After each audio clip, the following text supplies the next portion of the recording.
Yorilib fikringizni ayting bizga. Fikrim yo'q. Nimaga yo'q fikring? Sen restoranga kirsang, senga menyuni qo'ysa, tanlaysan-ku.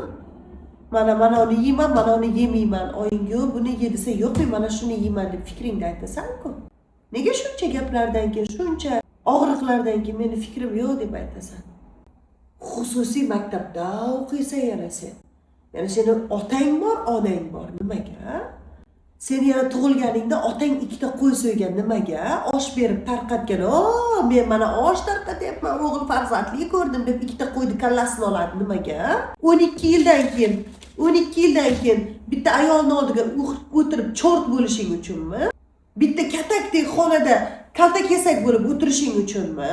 Sizda otasi kim desa Muhammad, onasi kim desa Oysha degan joyda nimaga siz gapira olmaysiz? Abdulloh bo'lib.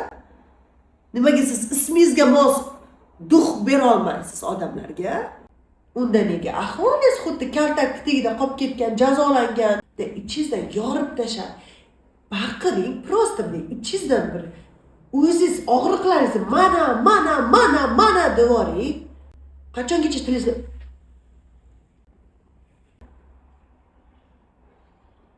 qilib hammaga kulgiga qolasiz?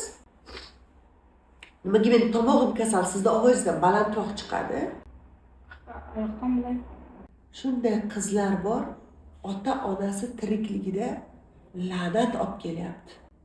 Shunday qizlar bor, otasi 100 ta 1000 ta o'g'il bolaga qizimda almashmayman deb aytyapti. Siz bugun savol bering o'zingizga. Men o'g'il bo'lib tug'ildim. Ertaga ota-onamga la'nat olib kelamanmi? Yoki rahmatlar olib kelamanmi? Qayerga men yo'nalish olyapman? Qayerga ketyapman bu ahvolda? Bu ahvol meni qayerga olib keladi deb bir ichingizda yonsin, uchqun. Bir yoriling ichingizda.